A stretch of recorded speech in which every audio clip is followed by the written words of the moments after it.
Profesor Dr. Haji Hari Kusida, CA, MMCPA, untuk memimpin sidang. Silakan, Prof. Oke, terima kasih Pak Tawab. Baik, untuk yang berikutnya mungkin Ibu Pak Arif Budi Santoso. Pak Arif di mana ya? Sudah siap? Sudah siap, Prof. Oke, kami persilakan untuk menyampaikan paparannya, mempresentasi paparannya. Waktunya kalau bisa 20 menit aja ya. Silakan Pak Arif.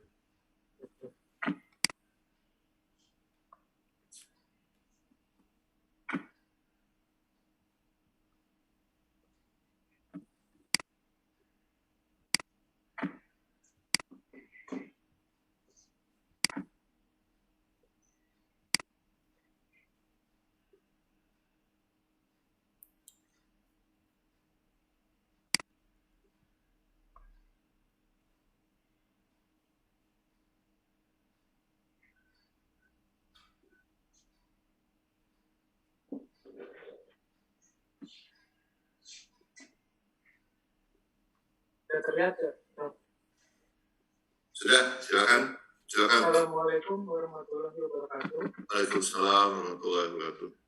Pertama, saya ucapkan terima kasih pada Ketua Sidang Prof. Dr. Hari Kusida dan pada promotor Profesor Dr. Anis Irwan, kepada penguji Profesor Dr. Haji Didik Notosujono, pada kopromotor Dr. Widi Rusminaryo, dan penguji Dr. Nancy Yusmita. Pada penelitian ini dengan judul peningkatan inovatifan melalui penguatan motivasi kerja, knowledge management, dan penerapan teknologi informasi dan komunikasi. Studi empirik menggunakan analisis regresi dan analisis indikator pada ASN Kementerian Perhubungan Kantor Pusat Jakarta.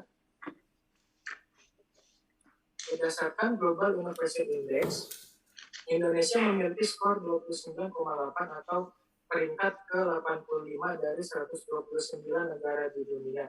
Sementara di ASEAN, Indonesia menduduki posisi kedua terendah, sehingga Indonesia membutuhkan peningkatan inovasi salah satunya di bagian pelayanan publik Kementerian Perhubungan. Ini adalah salah satu kebijakan sebagai refleksi dari adanya inovasi di Kementerian Perhubungan. Kementerian Perhubungan sebagai kementerian teknis yang salah satu tugas dan fungsinya sebagai penyelenggara pelayanan umum harus mampu dan peka membaca isu-isu strategis yang berkembang di masyarakat. Nantinya hal tersebut akan berpengaruh terhadap perencanaan, pembangunan, pengembangan, serta rehabilitasi sarana dan prasarana transportasi. Latar belakang diperkuat dengan adanya survei pendahuluan. Ditemukan 48% terdapat pegawai yang bermasalah dalam inovasi produk, 37% terdapat pegawai yang bermasalah dalam inovasi proses, 47% terdapat pegawai yang bermasalah dalam inovasi layanan. Selanjutnya, perumusan masalah. Apakah terdapat pengaruh motivasi kerja terhadap inovatifan pegawai, knowledge management terhadap inovatifan pegawai, penerapan teknologi informasi dan komunikasi terhadap inovatifan pegawai, motivasi kerja dan knowledge management secara bersama-sama terhadap inovatifan pegawai. Yang kelima, motivasi kerja dan penerapan TIK secara bersama-sama terhadap inovatifan pegawai. Yang keenam, pengaruh knowledge management dan penerapan TIK secara bersama-sama terhadap inovatifan pegawai. Yang terakhir, apakah terdapat pengaruh motivasi kerja, knowledge management, dan penerapan TIK secara bersama-sama terhadap inovatifan pegawai. Kegunaan hasil penelitian secara ilmiah dan praktis akan menghasilkan sintesis yang baru, menambah wawasan akan kajian, serta menambah referensi baru dan acuan penelitian selanjutnya. Secara praktis, dasar pemikiran baru bagi Kementerian Perhubungan Pusat dalam kebijakan peningkatan inovasi pegawai ASN Kementerian Perhubungan, serta menambah wawasan dan acuan baru bagi Kementerian Perhubungan Pusat dalam pengembangan inovasi pegawai ASN. Ini adalah sintesis dari keinovatifan. Keinovatifan adalah aktivitas perubahan melalui ide baru yang diimplementasikan untuk memperbarui suatu produk atau proses yang sudah ada bagi sekelompok orang atau lembaga dengan maksud untuk meningkatkan pencapaian tujuan organisasi. Adapun dimensi dan indikatornya, dimensi inovasi produk, perubahan desain produk, pengembangan produk, dimensi inovasi proses, pengembangan program, tahapan proses, dimensi inovasi pelayanan, interaksi pada masyarakat dan sistem layanan. Variabel kedua adalah motivasi kerja. Sintesisnya, motivasi kerja adalah kekuatan yang mendorong individu untuk memulai dan mengatur ketidakseimbangan yang berpengaruh dari faktor ekstrinsik dan intrinsik untuk bergabung dan berkontribusi pada lingkungan organisasi. Dimensi intrinsiknya ada perasaan pribadi atau personal feeling, menyenangi pekerjaan, dan juga kepuasan. Indikatornya. Dimensi ekstrinsik memiliki indikator, kondisi kerja, jaminan kerja, dan penghargaan. Selanjutnya di variabel ketiga, manajemen pengetahuan atau knowledge management memiliki 5 faktor kunci atau indikator. Yang pertama, knowledge acquisition, knowledge storage, knowledge transfer, knowledge application, dan knowledge distribution. Selanjutnya untuk variabel terakhir, penerapan teknologi informasi dan komunikasi. Sintesisnya adalah penggunaan alat teknologi informasi yang digunakan untuk mengelola informasi dan menjadi sarana untuk komunikasi yang dapat digunakan untuk menghasilkan produk, goods, service, dan inovasi. Adapun dimensinya, teknologi, infrastruktur, jaringan kerja, konektivitas, kegunaan, pengumpulan informasi, pemrosesan informasi, pendistribusian informasi, pemanfaatan informasi, dan values atau nilai-nilai, transparansi, efisiensi, accountability, satisfaction, dan staff readiness. Tempat penelitian dilakukan di kantor pusat Kementerian Perhubungan, Jalan Medan Merdeka Barat. Populasi terdiri dari 749 SN non-struktural golongan 3 dan 4 menggunakan rumus Scoville 0,05 sehingga sampel menjadi 249. Indikator yang diukur dari variabelnya yaitu inovatifan pegawai, motivasi kerja, knowledge management, penerapan TIK dengan alat ukur kuesioner dan menggunakan skala Likert 1-5 untuk semua variabel. Ini adalah gambar konstelasi penelitian. Teknik analisis data, statistik deskriptif menggunakan distribusi frekuensi, selanjutnya uji persyaratan analisis statistik, normalitas data menggunakan Kolmogorov-Smirnov, homogenitas menggunakan rumus Glaser, linearitas menggunakan ANOVA, hipotesis menggunakan analisis regresi dan analisis indikator. Selanjutnya hipotesis, analisis dan indikator, dan pembuatan pemodelan atau desain. Uji kualitatif menggunakan triangularis. Hasil hipotesis statistik, yang pertama pengaruh motivasi kerja terhadap inovatif pegawai. Tidak terdapat pengaruh positif motivasi kerja terhadap inovatifan pegawai. H1 terdapat pengaruh positif motivasi kerja terhadap inovatifan pegawai. Hipotesis kedua, pengaruh knowledge management terhadap inovatifan pegawai. H0 tidak terdapat pengaruh positif knowledge management terhadap inovatifan pegawai. H1 terdapat pengaruh positif knowledge management terhadap inovatifan pegawai. Hipotesis ketiga, pengaruh penerapan TIK terhadap inovatifan pegawai. Tidak terdapat pengaruh positif penerapan TIK terhadap inovatifan pegawai. H1 terdapat pengaruh positif penerapan TIK terhadap inovatifan pegawai. Hipotesis keempat, pengaruh motivasi kerja dan knowledge management terhadap inovatifan pegawai. H0 tidak terdapat pengaruh positif antara motivasi kerja dan knowledge management terhadap inovatifan pegawai. H1 terdapat pengaruh positif motivasi kerja dan knowledge management terhadap inovatifan pegawai. Hipotesis kelima, pengaruh motivasi kerja dan penerapan TIK terhadap inovatifan pegawai. Hipotesis keenam, pengaruh knowledge management dan penerapan TIK terhadap inovatifan pegawai. Hipotesis ketujuh, pengaruh motivasi kerja, knowledge management dan penerapan TIK terhadap inovatifan pegawai. Ini merupakan rekapitulasi deskripsi data statistik yang saya peroleh. Selanjutnya, analisis uji linearitas S1 terhadap Y atau variabel motivasi terhadap inovatifan memiliki nilai signification linearity 0,68 hingga kesimpulannya nilai probability lebih besar dari 0,05.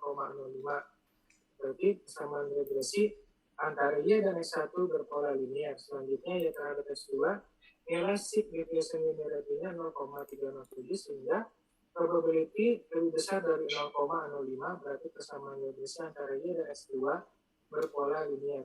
Selanjutnya, Y terhadap S3 untuk penerapan teknologi informasi dan komunikasi memiliki nilai signification linearity 0,60.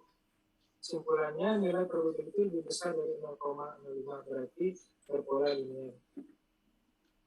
Ini adalah analisis uji signifikansi bersama regresi, motivasi terhadap inovatifan, 50 dengan kesamaan regresi 57,540 plus 0,550. Saya hitung 9.336 lebih besar dari tabel 1969. Yang kedua, knowledge management terhadap inovatifan, saya hitung 3.655 lebih besar dari tabel 1969 dan seterusnya. Selanjutnya, dari data kuantitatif dianalisa kembali menggunakan analisis kualitatif dari keseluruhan variabel, data variabel inovatifan, motivasi kerja, knowledge management, dan penerapan teknologi informasi dan komunikasi menunjukkan bahwa hasil penelitian kuantitatif memiliki kesamaan kategori dengan data hasil penelitian kualitatif. Kesimpulannya, terdapat pengaruh positif dan signifikan motivasi kerja terhadap inovatifan. Dengan demikian, penguatan motivasi kerja dapat meningkatkan keinovatifan pegawai. Terdapat pengaruh positif dan signifikan knowledge management terhadap inovatifan.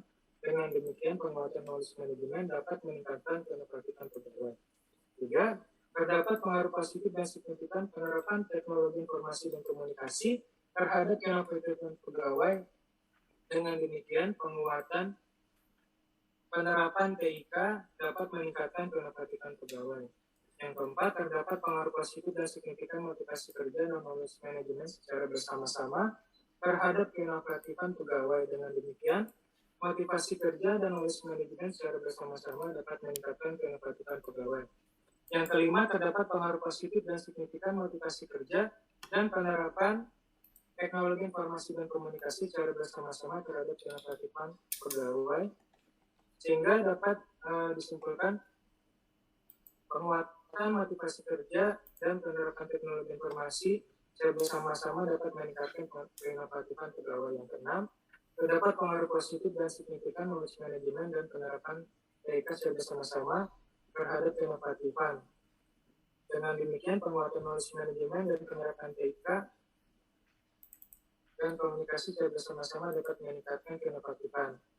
Pada proses terakhir, hasilnya terdapat pengaruh positif dan signifikan motivasi kerja, knowledge management, dan penerapan teknologi informasi dan komunikasi secara bersama-sama terhadap keinovatifan. Dengan demikian, penguatan motivasi kerja, knowledge management, dan penerapan teknologi informasi dan komunikasi secara bersama-sama dapat meningkatkan keinovatifan pegawai.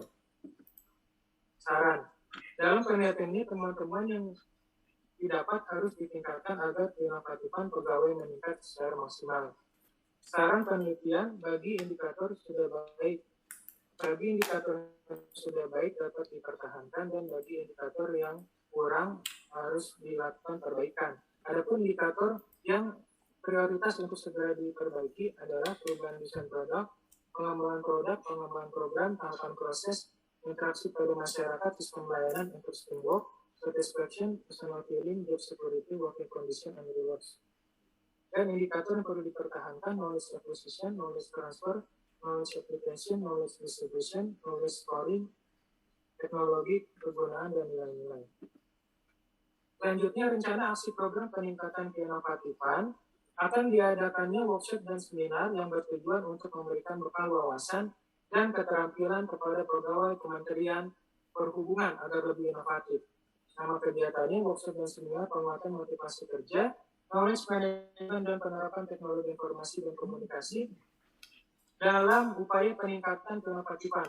Peserta pelatihannya mahasiswa Universitas Pakuan serta pegawai dan staf Kementerian Perhubungan. Pelaksanaan workshop dan seminar secara daring atau webinar dengan media Zoom meeting pada hari dan tanggal setelah sidang.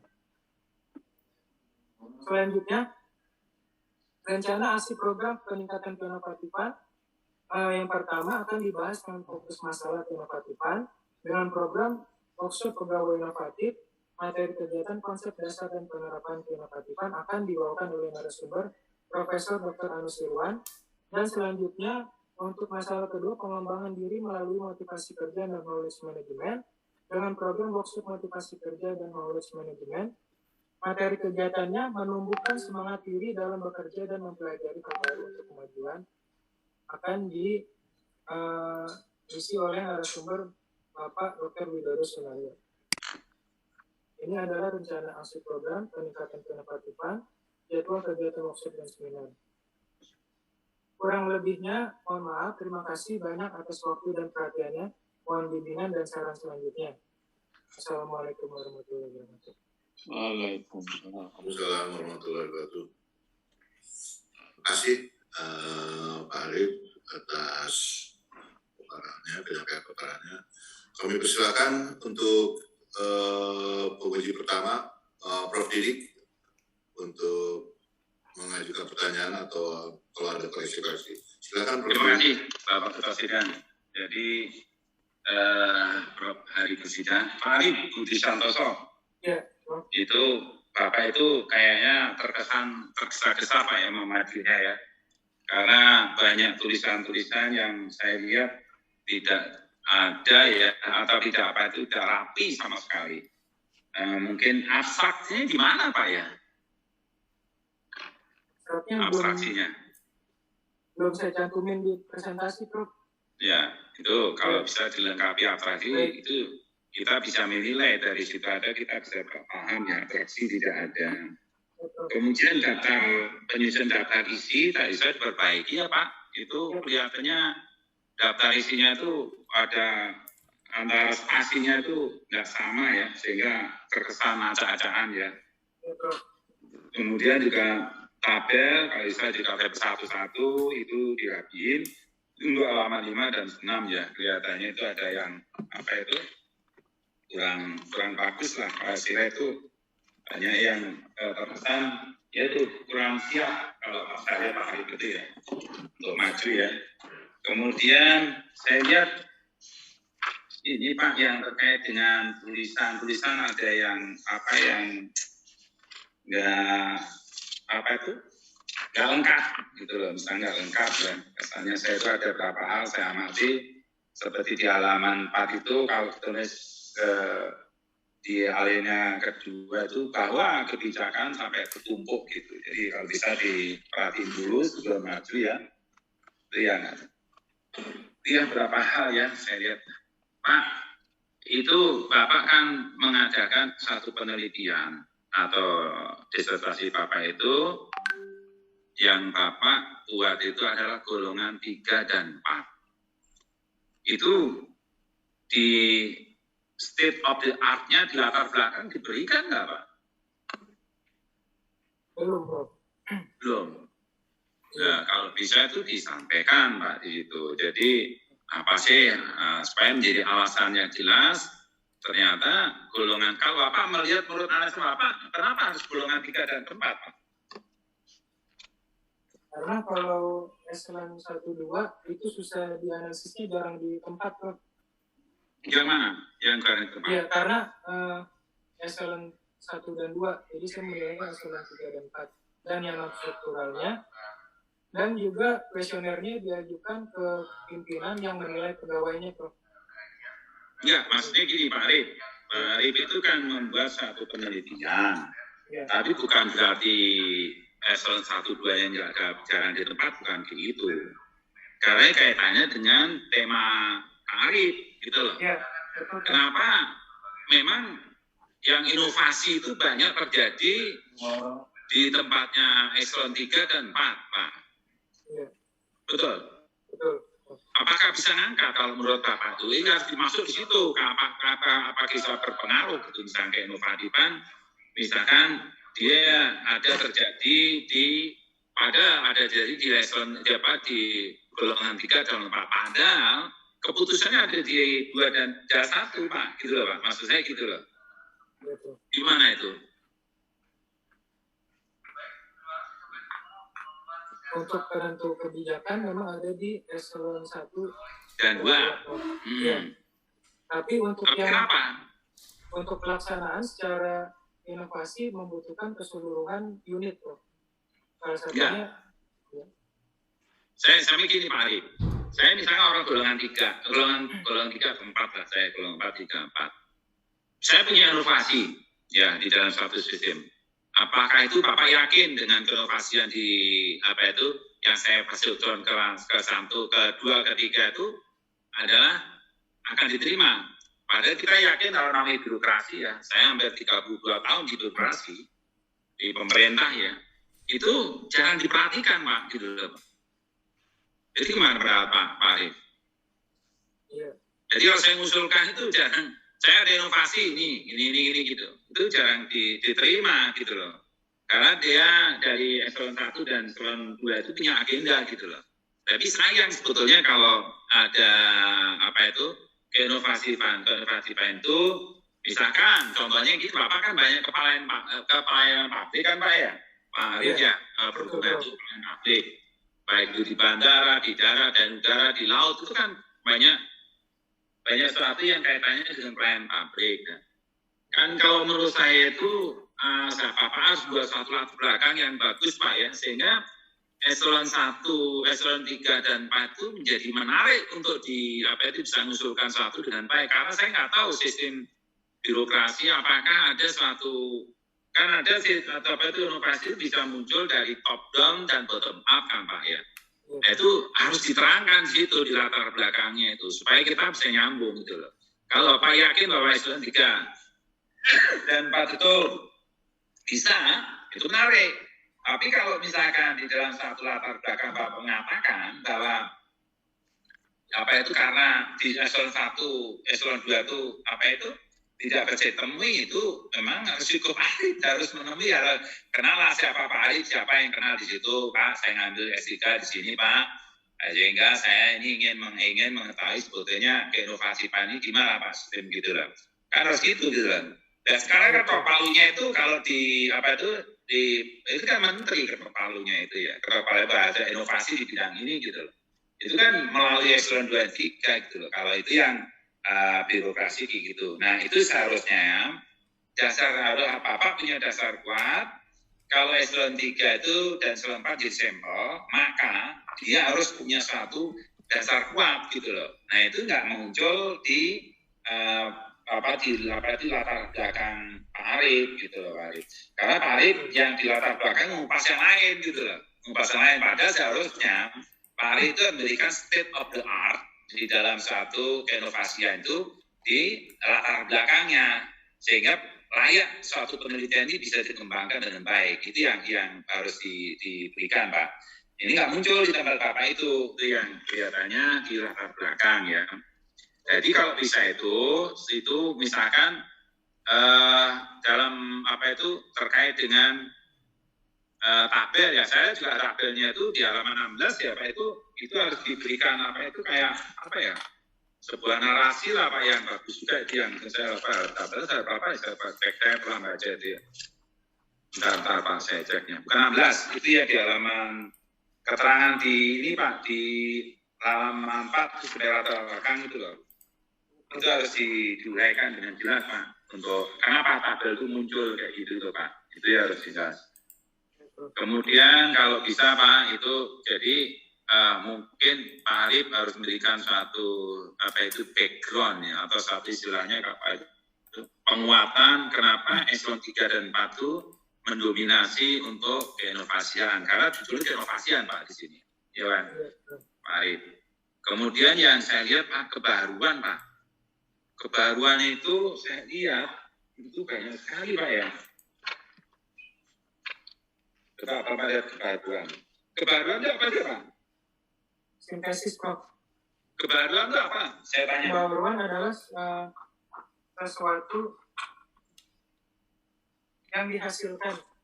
Apa, Pak? Sesuatu yang baru yang dihasilkan, Prof. Itu aja.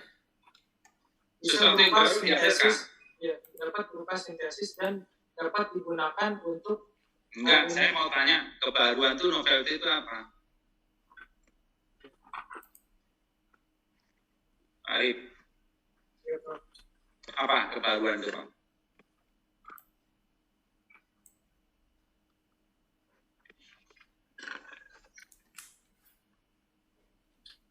Itu harus dikuasai, Pak. Tapi memang tidak satu Pak Arif ya. Kalau untuk disertasi itu penting kita membuat kebaruan ya. Namun kalau saya lihat kebaruan dari Bapak itu banyak sekali gitu loh. Apakah Bapak sanggup menjawab di hasil kesimpulan nanti? Misalkan menemukan hasil baru tentang kinerja depan, menemukan hasil baru di bidang motivasi kerja, menemukan hasil baru di bidang manajemen pengetahuan, menemukan yang baru tentang ICT, menambah wawasan, pengetahuan dan kajian dan sebagainya. Keberadaan teoritis, penelitian dapat menemukan keberadaan dalam strategi-strategi dipraktekkan. Kementerian Hubungan, selalu instansi, kepala divisi, kemudian hasil penelitian. Ini kelihatannya tolong direformasi Pak, agak simpel gitu ya. Karena nggak mungkin Bapak tiap variabel punya suatu inovasi. Kalau inovasinya di mana gitu di disertasi Pak Arif ya. Itu yang kelihatannya. Cuma karena saat identitas dari masalah itu inovasi itu terlalu muncul di situ. Yang saya lihat masa semua inovasi ada terjadi. Dan kemudian Pak itu tulisannya di halaman 16 Pak ya. Itu jangan B Pak, itu langsung coba Bapak lihat tuh. Itu mulai dari B, keberadaan teoritis mulai dari B, dari A itu yang saya katakan Bapak seharusnya ngecek dulu ya sebelum dikirim ke penguji atau ke promotor atau kopromotor ya. Itu bukan itu yang itu harus dicek dulu Pak ya. Jadi jangan loss control langsung pengadaannya BCD dan sebagainya. Nah, menurut Bapak kalau gitu apakah keinovasian itu kebaruan Pak? Iya Pak. Gimana kebaruan di keinovasian Pak? Inovasi dapat dikatakan suatu kebaruan karena merupakan suatu ide yang baru Pak. Ide yang baru yang Enggak, di dalam Bapak menemukan sistem baru tentang keinovasian pegawai itu memang Bapak menemukan di sini nanti. Kalau hasil penelitian Pak, ditemukan nggak Pak? Baru ditemukan Pak. Iya, ada nggak Bapak menemukan? Apa sintesis baru menurut analisa Bapak di situ? Dari hasil penelitian Bapak, keinovasi itu. Atau saya jangan itu lah, ambil aja saya ngambil yang keinovasian di bidang motivasi kerja itu apa? Kalau berdasarkan dari batasan penelitian saya, coba saya tanya Pak ya, coba motivasi kerja ada Pak. Menemukan sistem baru tentang motivasi kerja adalah dorongan dari dalam intrinsik dan intrinsik yang mampu memberikan semangat kerja sehingga perilaku lebih efektif dan jadi. Apakah menemukan di sini?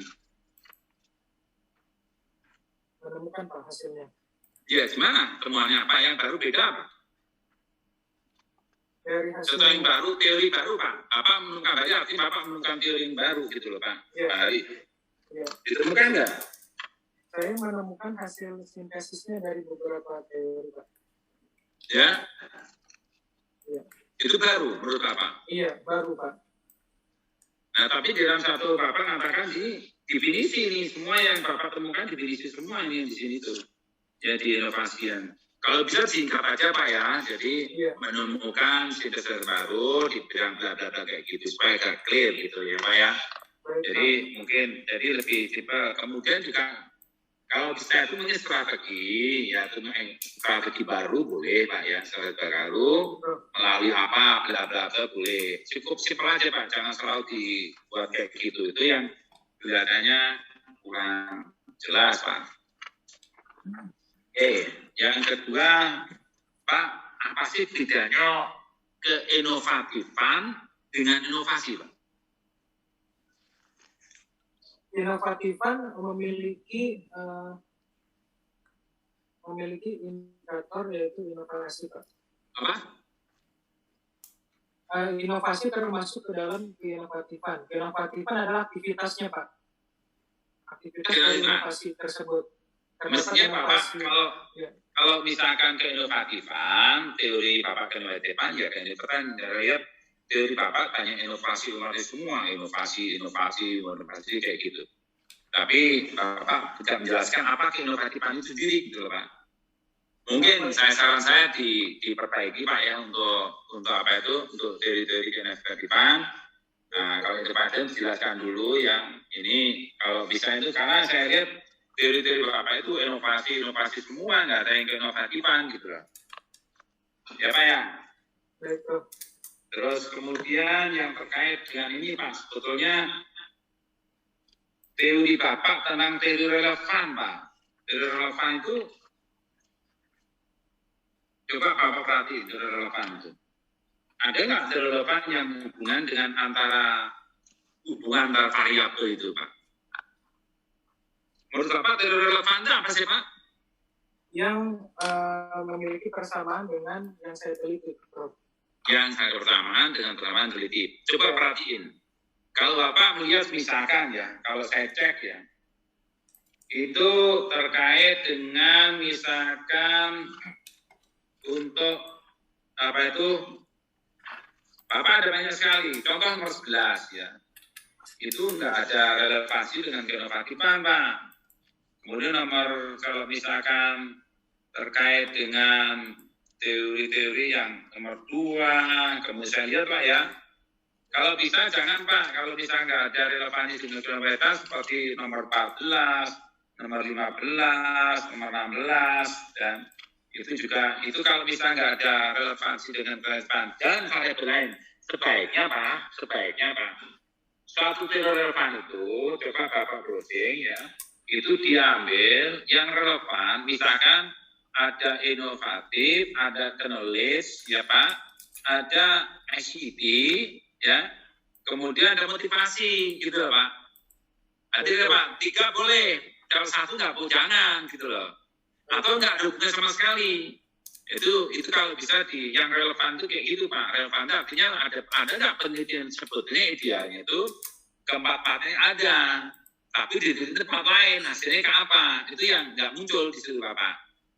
Ya Pak tidak? Ya, betul. Itu nggak muncul. Kalau saya mungkin dicarilah teori-teori yang relevan itu, artinya teori yang mendukung daripada penelitian Bapak. Itu merupakan state of the art. Bah, ini sudah diteliti.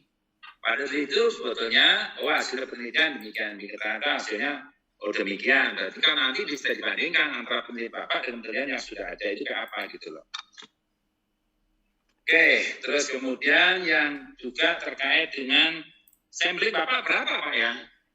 Sampelnya 249 Prof. Dari 714. 714. Ya. Nah kemudian pemilihannya gimana Pak? Misalkan Bapak 2014 itu untuk memberikan ke eksplorisasi gimana Pak ya? Dasarnya apa Pak? Dasarnya karena di Kementerian Perhubungan Pusat terdapat sekretariat jenderalnya Pak dan beberapa unit biro. Ya, dasar pembagian ada 23, ini 10 dan sebagainya. Itu dasarnya apa Pak ya? Itu penyebarannya Pak, karena diambilnya random sampling. Random sampling ini kalau saya terangkan Pak ya, ini Bapak nggak ada random sampling ngomongnya gitu loh Pak. Baik Prof. Ya dijelaskan, misalkan random sampling, nah kemudian di mana kita ada dasarnya. Kenapa? Misalkan contohnya Pak ya, misalkan di bagian biro komunikasi informatik lebih banyak dibandingkan dengan yang lain, misalkan kayak gitu. Itu punya satu dasar. Jadi kalau kita lihat, kenapa perencanaan itu lebih kecil daripada itu ya. Ataupun biro keuangan itu lebih kecil ya, itu juga harus ada satu dasar Pak ya. Itu kalau bisa itu, nah kalau saya itu seperti begitu Bapak melihat itu, kemudian kembalikan. Ternyata kalau menurut sampling, dasarnya itu kok sama semua Pak. 23 semua gitu loh. Coba Bapak lihat ada yang 65 itu. Itu kan, itu dasarnya apa? Bapak memberikan 25, 23 terus gitu. Kan itu kan ada di dalam satu biro itu ada yang gemuk, ada yang kurus kan itu Pak ya? Iya, Prof. Ada yang gemuk dan kurus kan, itu harus mestinya Bapak punya alasan lah kalau bisa itu. Misalkan Bapak di mahkamah pelayaran yaitu 19 ya. Kenapa sedikit gitu loh, misalkan gitu. Kemudian juga dilihat dari situ begitu Bapak di breakdown lagi itu ada 4, 5 dan sebagainya. Kalau bisa itu dijelaskan dasar pemilihannya apa gitu Pak ya. Nanti ya. Nanti supaya kita hasilnya diterasi Bapak bagus. Nah kemudian Bapak metode penelitian Bapak itu apa sih Pak sebetulnya? Metode penelitiannya menggunakan mixed method, Prof. Mixed method. Iya. Bapak terangkan nggak di sini mixed method? Ya Pak ya. Nggak diterangkan. Ya. Bapak kalau bisa bikin kerangka penelitian urutannya apa kayak urutan apa ya berapa bagan gitu Pak. Itu dilengkapi aja Pak ya. Bagannya kayak apa, Bapak mix loaded sampai apa hasilnya optimal itu kelihatan nggak ada sama sekali hasilnya kayak gitu ya. Sehingga saya lihat hanya Bapak membuat suatu apa itu konstelasi penelitian aja yang ada gitu loh. Tapi bagaimana?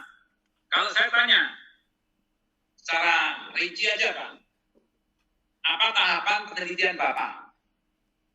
Tahapan penelitiannya Pertama kali ya? Menemukan masalah, Prof. Iya terus?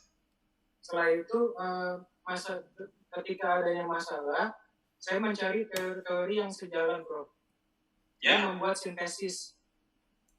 Sintesis? Iya. Teori buat sintesis itu dasarnya apa sintesis? Dasarnya dari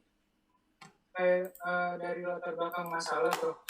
Bukan, Bapak sintesis itu dasarnya teori. Teori. Nah, pada waktu Bapak membuat awal-awalnya, Bapak gimana sih membuat satu penelitian itu? Alur-alur penelitian gimana, Pak? Alur penelitian, Prof.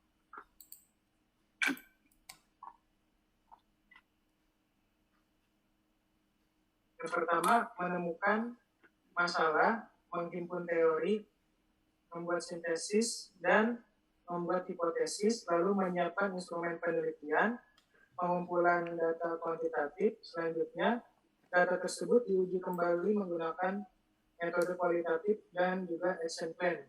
Selanjutnya. Recording in progress. Kapan Bapak buat LKD dan KIP, Pak? LKDTK, Pak? Ada nggak Bapak buat LKD, LKD? Buat, Prof. LKDT, lembar. Di mana Bapak di LKD, KIP-nya? Bapak lampirkan nggak? Belum, Prof. Belum saya lakukan. Nah, itu yang saya ngomongin. Jadi Bapak itu dari segi Bapak sistem penelitiannya itu sudah nggak ada. Pak LKDT itu apa sih kata Pak? Lembar deskripsi teoritik, Prof. KIP? Lembar kerja. Apa kerja? Instrumen yang saya baru pahami LKDT, Prof. LKDT jadi diambil dari mana Pak LKDT itu? Diambil dari beberapa teori yang sejalan, Prof. Ya, diambil teori ya. Iya. Setelah teori kemudian di teori itu ada apa Pak? Di dalam teori itu? Di dalam teori terdapat indikator, Prof. Ada indikator ya. Iya. Dari indikator itu Bapak langsung ke LKDT.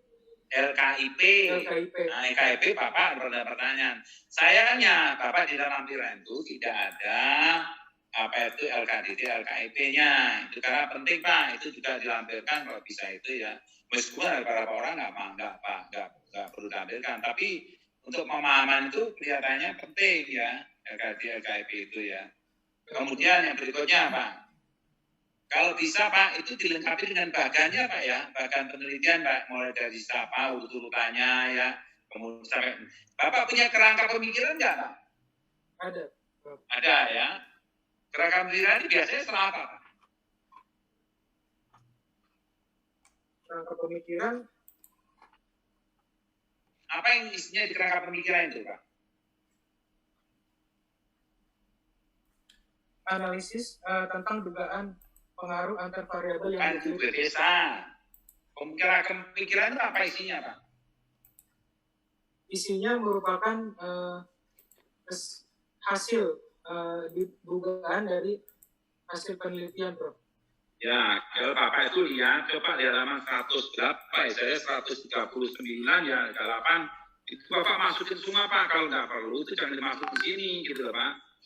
Data-data Bapak sampai 140, sampai 41 itu kalau bisa di lampiran atau apa gitu. Itu masuk semua, tabel-tabel tabulasi yang nggak perlu-perlu masukin semua di situ ya. Itu kalau bisa jangan dimasukin seperti misalkan ya Pak ya. Coba halaman misalnya berapa itu? 100 halaman 93 Pak. 93 sampai itu fungsinya apa ya? 93 sampai 9 itu. 93 sampai 98 itu untuk apa Pak ya? Sampai 99 itu. Ini lebih baiknya di lampirannya, Prof. Saya tanya, itu apa itu Bapak? Kenapa bisa masuk ke tempat sini tuh? Apa Pak? Itu ya saya tadi, kenapa Bapak itu kurang siap dalam membuat satu hari terkesan-tergesa. Ini mestinya jangan masuk sini Pak. Kelihatannya sampai mulai 93 itu tabel, saya nggak ngerti fungsi tabel Bapak, nggak ngerti. Apa fungsi tabelnya, apa sih fungsinya Pak? Coba halaman 93, fungsi tabel itu apa fungsi itu? Untuk mengetahui instrumen penelitian itu. Terus kalau ada 1, 2, 3, 4, 5 itu apa? Ini forum group discussion, FGD. Forum discussion? Iya. Gimana mau Bapak ngomong pencatatan jawaban individual? 93, coba Pak lihat. Lihat nggak Pak Ari? Iya, lihat Prof. Nah itu. Ini hanya instrumen yang belum diisinya, Prof. Kalau yang sudah isinya saya masuk. Tapi jangan di sini, Pak. Iya, jangan di sini. Itu yang harus di Bapak taruh di lampiran. Saya tabel-tabel yang nggak penting-penting. Meski penting ya, tak penting. Mestinya dibuat ke sana ya. Sebetulnya Bapak, saya tanya tadi, sebetulnya Bapak itu punya menggunakan sistem apa itu penelitiannya. Bapak penelitiannya menggunakan apa, Pak? Untuk pengolah datanya? Menggunakan kuantitatif dan kualitatif. Uji regresi. Regresi. Yang lain ada nggak? Ada, Prof. Apa? Kalau uji regresi ada uji normalitas, uji validitas, reliabilitas, hipotesis. Nggak ada lagi? Metode apa lagi Bapak gunakan? Metode apa lagi Bapak gunakan? Lalu saya gunakan juga metode kualitatif dengan triangularis. Bapak itu gunakan teori Delphi, triangularis itu teori Delphi Bapak, masukkan situ, ya kan Pak ya? Kita harus paham teori Delphi itu gimana dan sebagainya. Kalau bisa Bapak teori Delphi itu juga dijelaskan dengan baik. Kenapa teori Delphi itu sangat cocok untuk penelitian Bapak, gitu loh. Apakah benar cocok untuk... Nah, sekarang sekelas kalau Bapak, saya tanya. Teori Delphi yang berguna Bapak itu, expertnya menggunakan siapa, Pak? Pakarnya, Prof. Nah, pakarnya? Pakarnya waktu itu saya wawancara Prof. Didik. Dengan Prof. Didik langsung. Prof. Didik siapa? Saya? Iya, dengan Bapak. Tapi sebutin situ kalau gitu Pak. Jelasin, nanti siapa aja kan, bukan saya aja kan Pak. Iya. Itu dijelaskan Pak. Jadi kalau bisa dengan saya aja kalau gitu. Ya Pak Arif ya. Itu di lampiran atau dimasukkan ke bab, Prof? Ya. Bentar nih, bentar, sorry.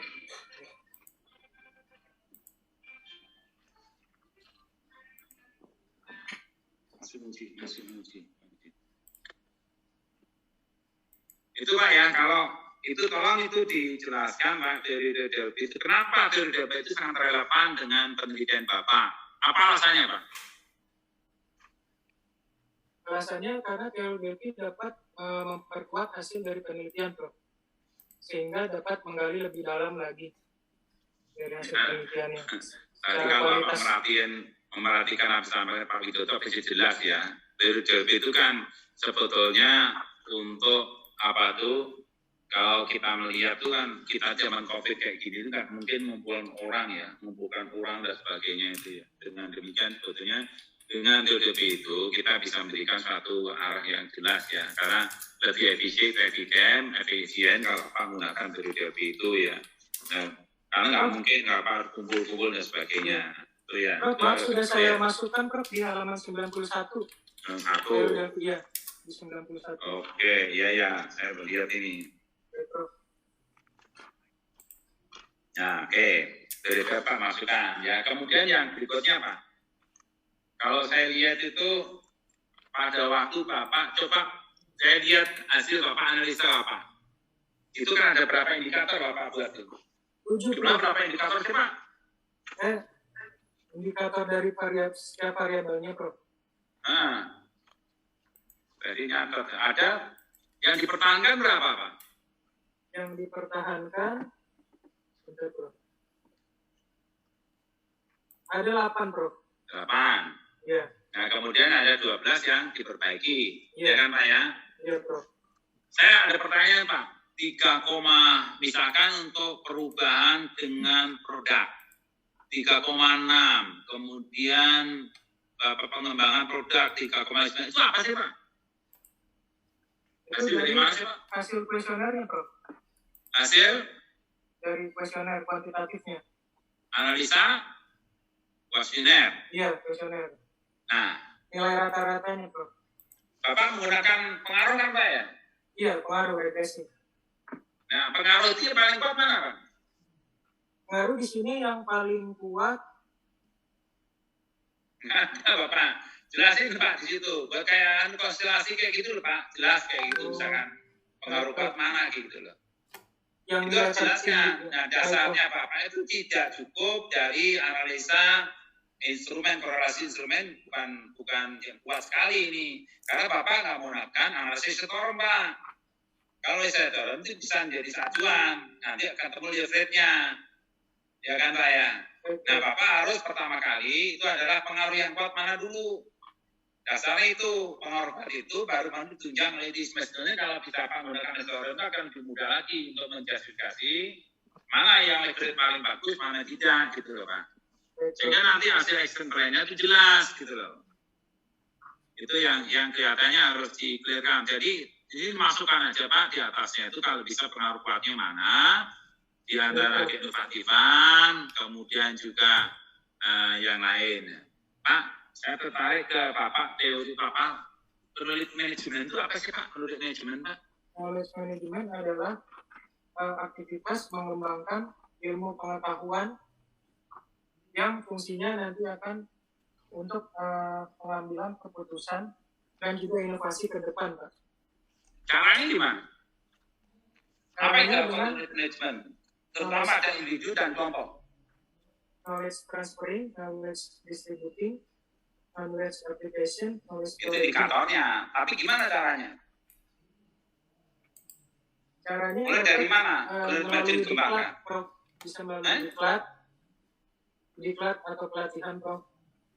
Perlu nggak knowledge management orang belajar? Knowledge management adalah prosesnya, Prof. Jadi perlu, Prof. Perlu. Nah dari situ kenapa? Kalau saya knowledge management dilakukan oleh individu gimana caranya? Agar setiap individu dapat meningkatkan pengetahuannya, Prof. Ya, dengan cara apa? Dengan cara belajar melalui pelatihan, diklat, serta melihat dari lapangan, Prof. Bukan, kalau Bapak melihat teori knowledge management yang mendalami lebih jauh itu, pertama kan data mentah Pak itu Pak. Ya Pak. Ya, Prof. Data mentah menjadi informasi, ya kan? Ya. Kemudian informasi itu, kalau informasi itu bagus dan dikembangkan lagi, maka akan menjadi suatu data-data yang signifikan untuk bisa mengambil keputusan. Baru kemudian Bapak bisa share ke tempat lain, sharing ke tempat lain. Sehingga knowledge management itu sebetulnya sangat penting untuk misalnya departemen hubungan ya. Namun menurut saya itu kelihatannya ada sekat-sekat tuh. Kelihatannya sulit Pak, knowledge management itu berkembang dengan baik gitu loh. Karena satu dengan lain itu bisa sharingnya agak sulit karena harus mengkoordinasikan antara satu dengan lain tuh. Itu yang agak sulit. Bapak terangkan di situ betulnya. Itulah kenapa saya tanya masalah kerangka pemikiran. Apa hubungan growth management ke inovasi? Ujungnya growth management itu inovasi nanti akan sana Pak. Gitu loh Pak. Itu harus ada clear di situ. Kenapa? Itu baru bisa dengan Bapak menggunakan analisa indikator.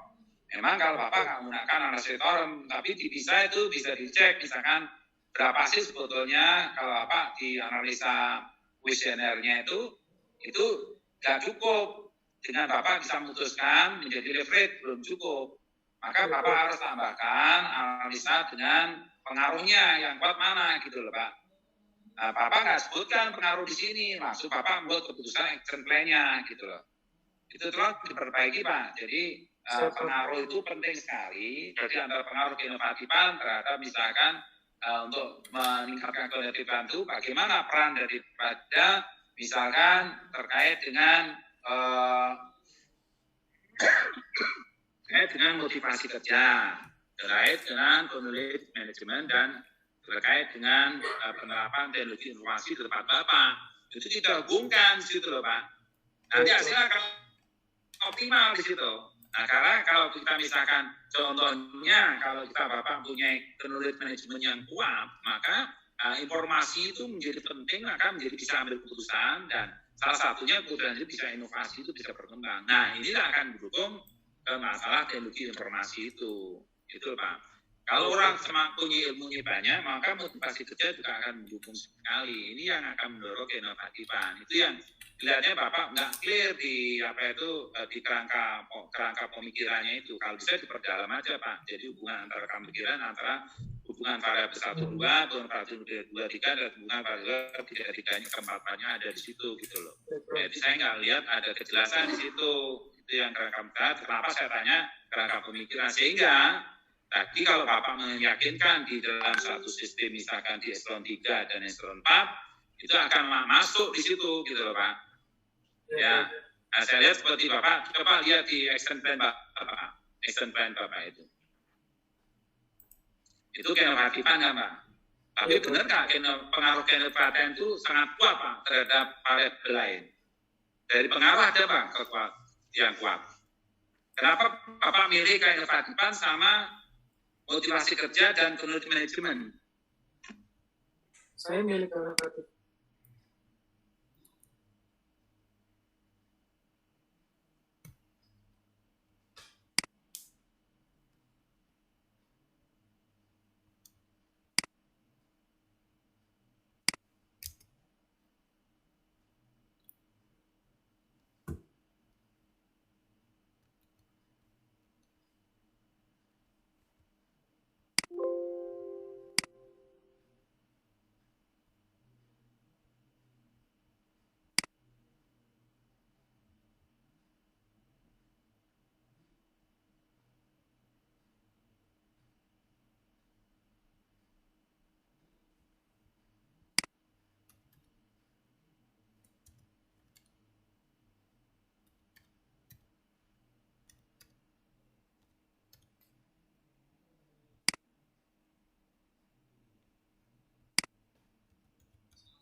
Assalamualaikum Pak Ketua.